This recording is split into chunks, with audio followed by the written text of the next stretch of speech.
Welcome back to 40 Crumbs Edition, the actual hardest mod in PvZ history that insanely buffs every zombie and changes the game to make it nearly impossible to beat.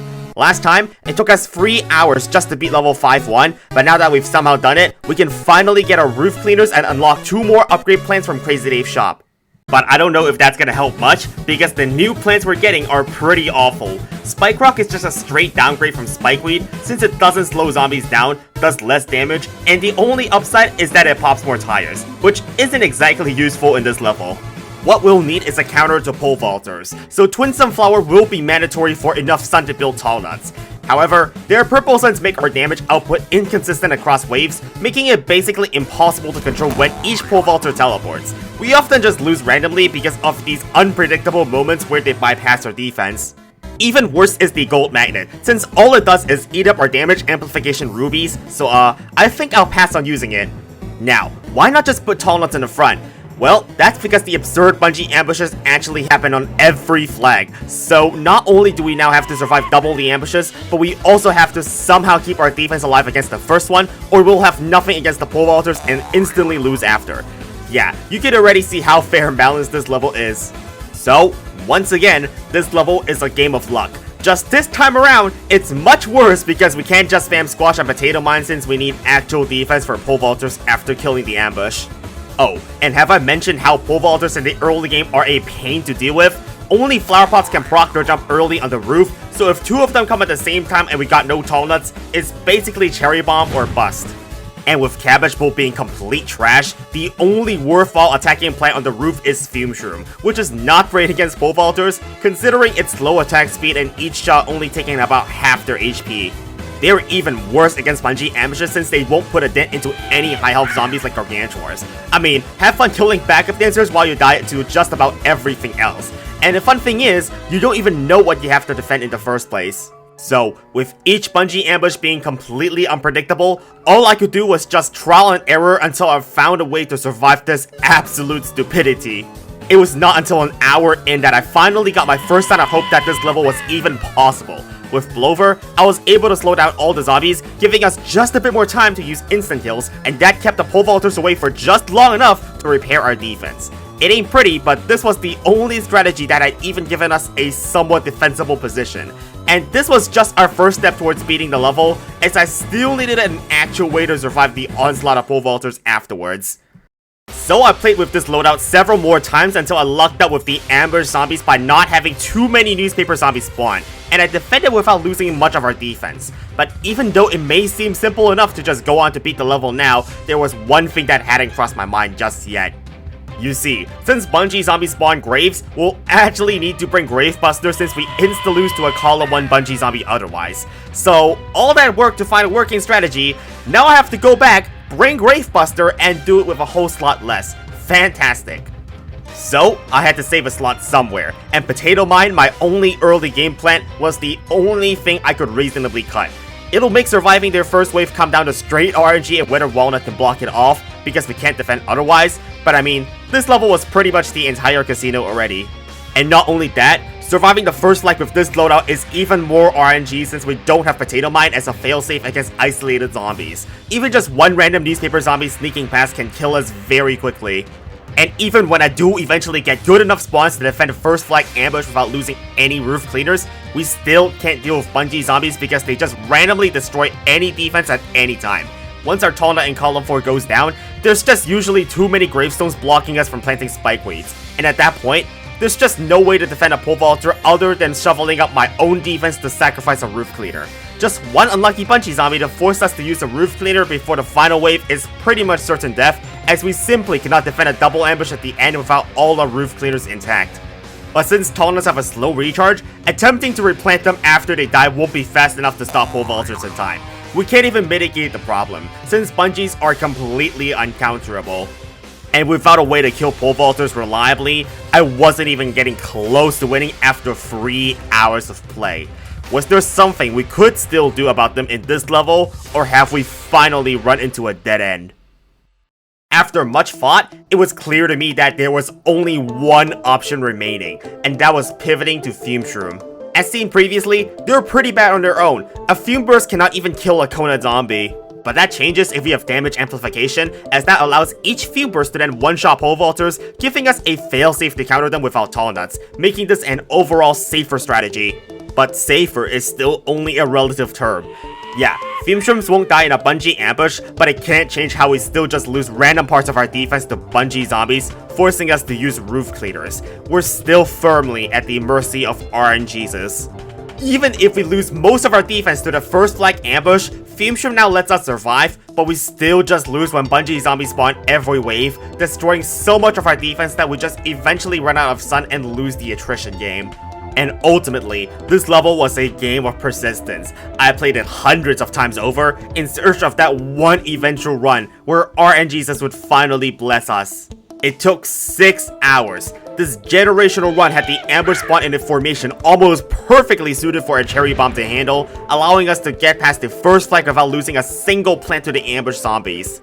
Without losing any Fume Shrooms to bungee zombies either, this was just the luck I needed to actually defend against the pole vaulters, rebuild all my tall nuts, and most importantly, not lose any of our roof cleaners. And when I finally had everything that I needed, a roof cleaner standing, plenty of sun remaining, the final wave incoming, and certain victory in sight, all I had to do was let our roof cleaners go.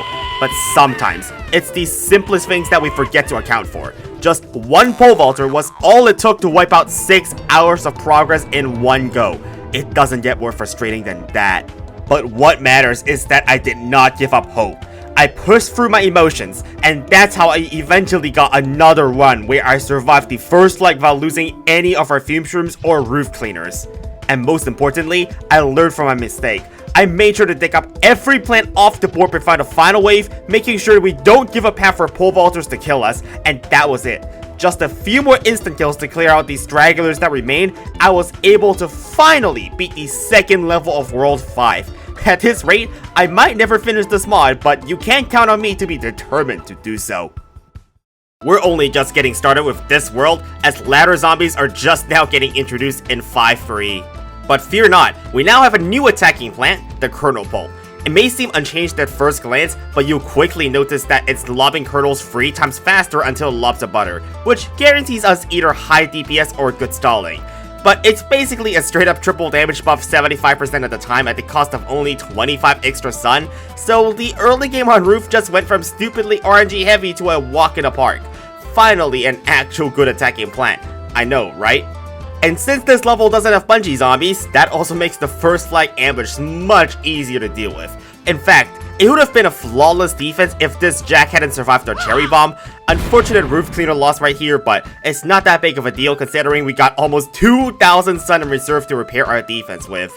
As for ladder zombies, they only received one buff, and that's their new spit attack, which lets them put ladders on planes from range, which, yes, it means our tallness will get laddered over, but that's basically irrelevant since Kernel Bolts on their own already almost perma-stall any high tier basic zombies anyway, which made this level almost look like a joke after the hell the last level was. Simply dig up the entire board before the final wave again to sacrifice our roof cleaners, and that's level 5-3 out of the way. With Coffee Bean now in our possession, we have a trove of new plants to use during the day. And boy, is Coffee Bean important in this mod. Just having Magnet Shroom in daytime is already a huge difference maker against major threats like football zombies and the like. But the most important thing is that we can now use Ice Shroom in daytime, as using one right before a flag will actually prevent any bungee ambushers from spawning. So yes, we can now finally go for a Gloom Shroom setup since we have enough slots for Pumpkin, and just look at how much damage they do. We destroyed that entire wave in less than 10 seconds. By simply unlocking Coffee Bean, we went from barely surviving each level on the roof to completely demolishing every wave without losing a single plant. By the way, this is a free flag level, and technically speaking, I didn't even need to bring Flower Pot since I hadn't even used more than 3 columns of space. That right there is the power of mushroom plants in daytime, and trust me, we'll use even more mushroom plants in the upcoming levels. But before I show you that, it's time for another minigame at level 5-5, which unfortunately, I'm pretty certain this one is actually impossible to beat. Unlike the last few conveyor belt levels, we do have a good DPS plant this time around with Chomper available to us, but you probably already see the massive problem that we're facing from the get-go. This minigame spawns every zombie through a bungee zombie, filling up our entire roof with graves that we can't remove because there's no grave buster from the conveyor belt. So, even though we can get a seemingly insane defense, there's literally nothing I can do to stop the Bungie zombies or somehow defend the first flag ambush. Like, what am I gonna kill with choppers? Myself? Truly balanced level design right here. Well, it's theoretically possible if we're lucky enough with the ambush zombies, but there's no actual strategy involved in just re-rolling the level until we survive the ambush using only cherry bombs, so I'm just gonna skip this level and move on to something else more interesting. Up next is level 5-6, and this is the first level with catapult zombies, which might just be the most dangerous zombie yet. And you best believe we'll even need to bring Sunshroom for as much sun as possible. The extra 125 sun every 30 seconds that it gives is worth wasting a whole extra slot, because we'll have to afford a line of Gloomshrooms and Walnuts all the way in the front in time for the first flag. This defense would be insane overkill against literally any other zombie we've seen so far, but the catapult zombies, boy are they on another level of stupidity, because they now launch random zombies instead of basketballs.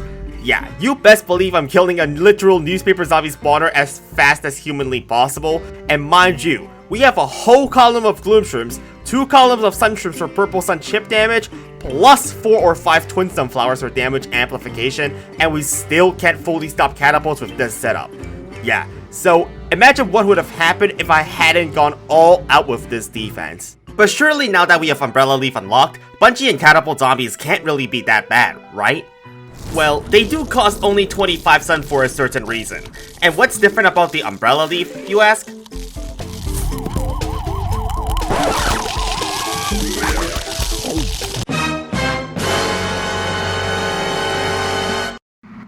I'm in danger!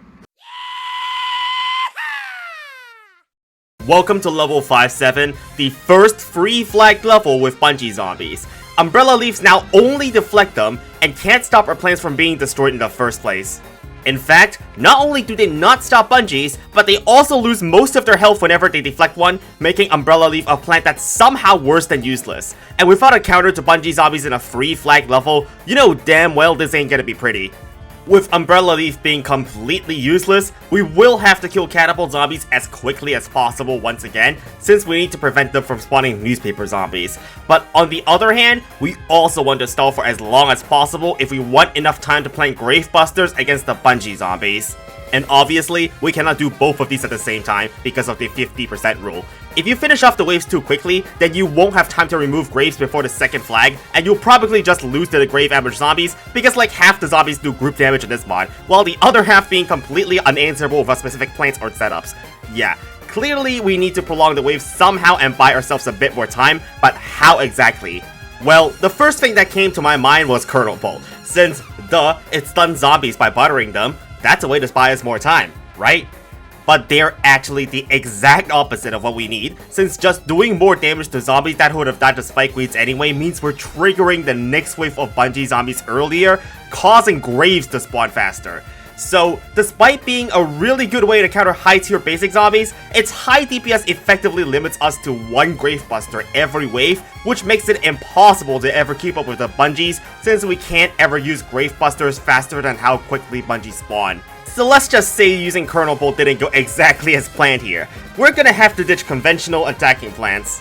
And you'd think that means we'll have to bring instant use plants then, like Cherry Bomb, which usually works great against high HP targets. But not necessarily here. In 40 Crumbs edition, explosives are not invulnerable while detonating, which can make it quite finicky to use as a counter against flag zombies.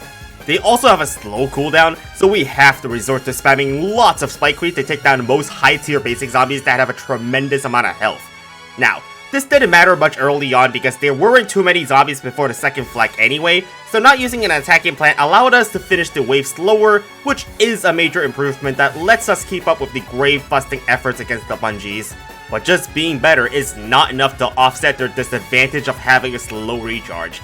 If we're gonna use a Cherry Bomb to answer the flag zombie, which Spikeweed can't kill, we'll end up with literally nothing against the tier 6 basics coming our way other than our hopes and prayers.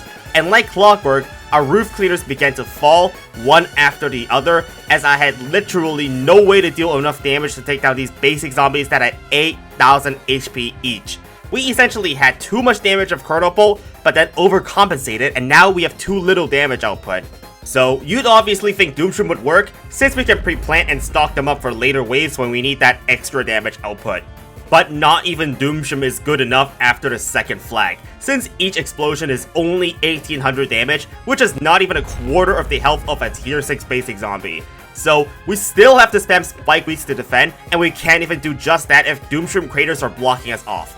Plus, if we don't focus on repairing our defense in the front and just spam spike weeds in the back, that will only worsen our position in the long run until eventually our entire defense gets destroyed by bungees. That's why playing this level was just unbelievably infuriating, because there's nothing we can even do to stop our defense from getting absolutely steamrolled. And if you try to defend with instant kills, you can't even do enough damage anyway, so you still lose. And let me tell you, I tried to find a plant that could survive and brought in Talna as a counter to high health zombies. Now, despite ladder zombies being able to fling a ladder across the board and essentially disable Talnas for free, I could still make them work by placing a second one in the back. It is pretty costly and space inefficient, but I just needed them to stay alive after killing off whatever we had to deal with to give us a better shot at surviving the Bungie onslaught. And even then, just keeping a few more flower pots alive by planting Talnas on them won't allow us to stop bungees from outright destroying our defense systematically. It may look like we're defending for quite a while, but bungees will just eventually destroy so much of our defense and create a large enough gap that we'll inevitably lose when a ladder is flung all the way to our Talna in the back to pave the way for everything to walk straight into our house. There's nothing we can even do to prevent that, since Magneshrooms don't even neuter ladder zombies from flinging flying ladders. So by now, you get the gist of just how impossible it is to survive the absolutely stupid Bungie zombies that you can't even counter. And to put it simply, having no counterplay against Bungie zombies just makes this level stupidly difficult to beat, because any setup we make will just get destroyed, and we'll still have to somehow do 8,000 damage to basic zombies every wave. This level is just stupid. It truly is wild that we finally reached the point where we have to overcome zombies that are just straight up impossible to kill, making this the single most ridiculous level I've played yet. It had been 3 hours, and so far, nothing has even come close to working. And well, there's only one plant that we haven't tried yet. But let's just say I wasn't exactly impressed when I first tried out the new garlic. In fact, I'll show you my exact live reaction to it. Alright guys, amazing garlic here. Wait, what? Bro! It's one-time use?! Are you freaking kidding me? Bro, the garlic is only one-time use! Yup. It costs us 25 sun, but now only diverts a singular zombie. I mean, come on, man! At least this could have been free and it wouldn't be absolutely terrible. Now, I probably should have just restarted and used the new loadout here, but it must have been fate that I decided to do a troll run, because I would end up making the greatest accidental discovery ever. Well, there's only, I guess, oh my god. Dude, wait, what? Wait, that died? Wait. How did the basic zombie just insta-died right there? Wait, what the heck is going on? No, your eyes are not deceiving you. We literally just watched our first 2 garlics divert 1 zombie each, but now that same plant is insta-killing basic zombies for us? Yeah, this is some witchcraft right here. It took me a solid 20 minutes to even understand what it actually does, because weirdly, garlic's effect depends on where it's placed, doing 2,000 damage to a single zombie when it's not planted on the side lanes, and diverting it otherwise. Yeah, and RNG's dependent instant kill is certainly a sadistic design choice meant to troll players. But as weird as it may sound, this troll plan actually kind of solves all the problems we had with our previous setups. It counters high tier basics, but isn't an attacking plant, it's cheap, requires no setup, and most importantly, has a cooldown of only 15 seconds. Almost like a squash that's way more efficient in 3 lanes only. So, I wasted no time and tested it in an actual run, and I kid you not, by simply using garlic instead of explosives in the early game, I managed to save so much stun that I didn't even need Twin Sunflower anymore to afford all the spike weeds and spike rocks that I needed.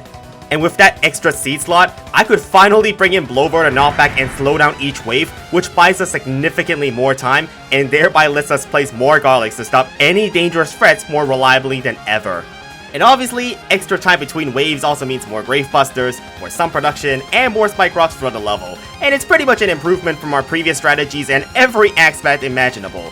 I mean, we have 6,000 sun in the bank by the second flag, without even a trace of gravestones on the roof, and all our Spike Rocks still intact. Oh, and the flag zombie on the second flag literally dies instantaneously to garlic, so we don't even have to worry about Bungie screwing us over.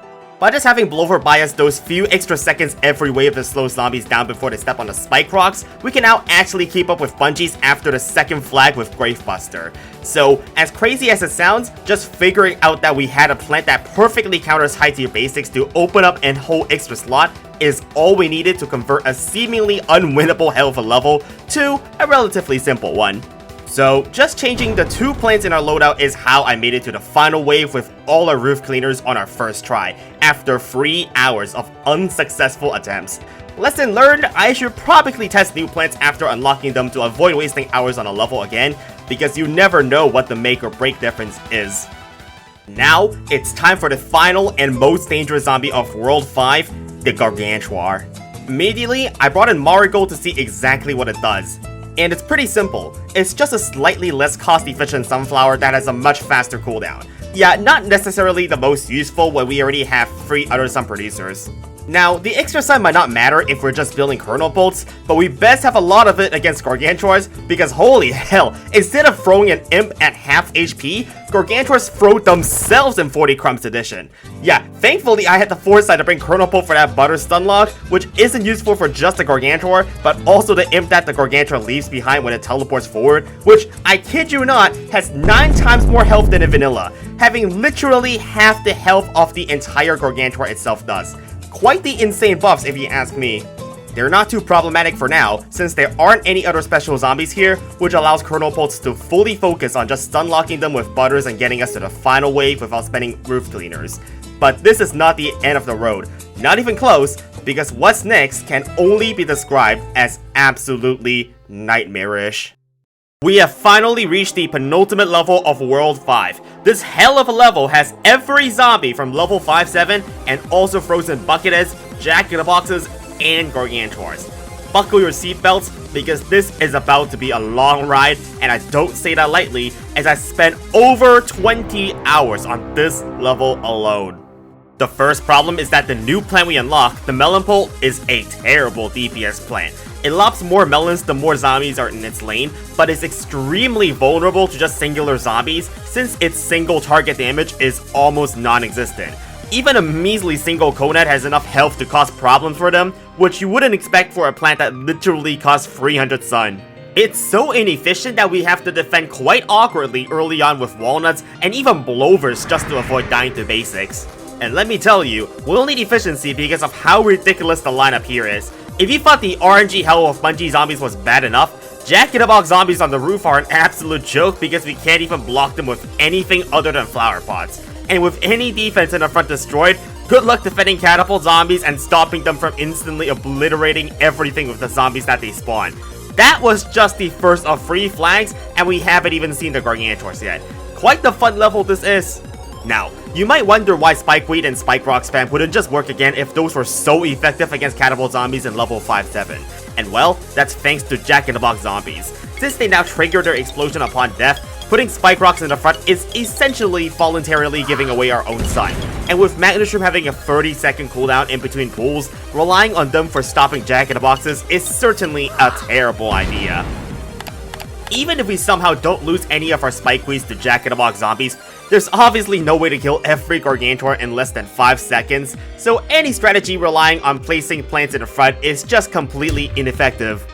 But if we don't use Spikeweed or Spike Rock, then what on earth are we even gonna do against catapult zombies? We're basically screwed no matter what, since they'll just eventually spawn a Jack-in-the-Box zombie right on top of our defense. That's the dilemma here. If we bring Spike Rock, they'll certainly die to Gargantuars or Jacks, but without them, what do we even have to counter catapult zombies other than our hopes and prayers?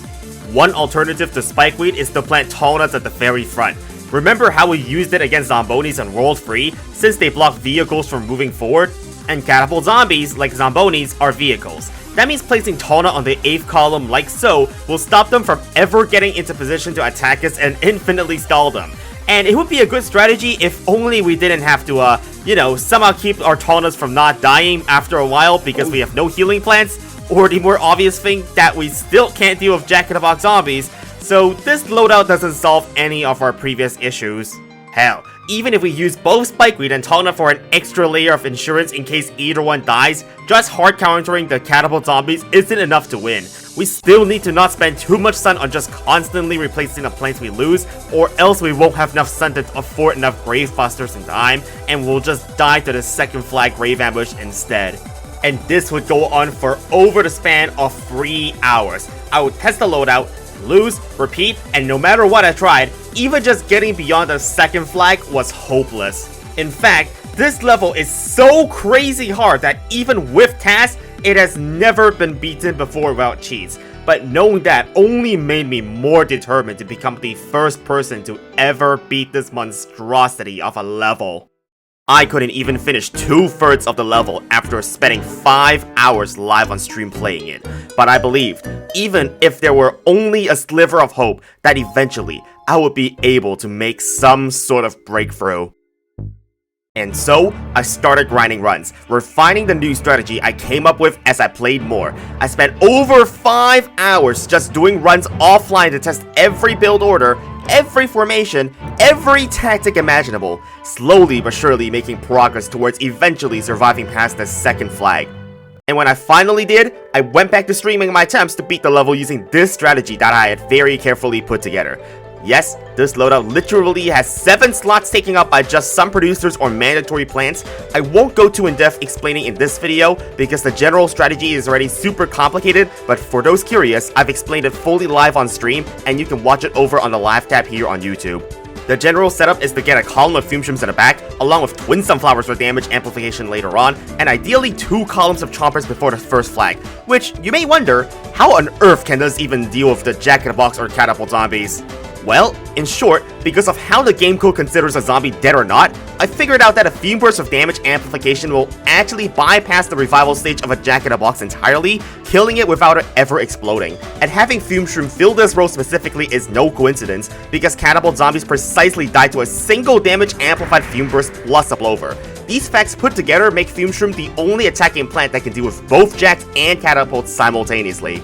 But Fume Shroom has a really big weakness, and that's its long attack cooldown. So with our one remaining slot, I figured only Chomper can fill both the role of countering high health zombies and also as a safety net to stunlock any problematic zombies while Fume Shroom is out of commission.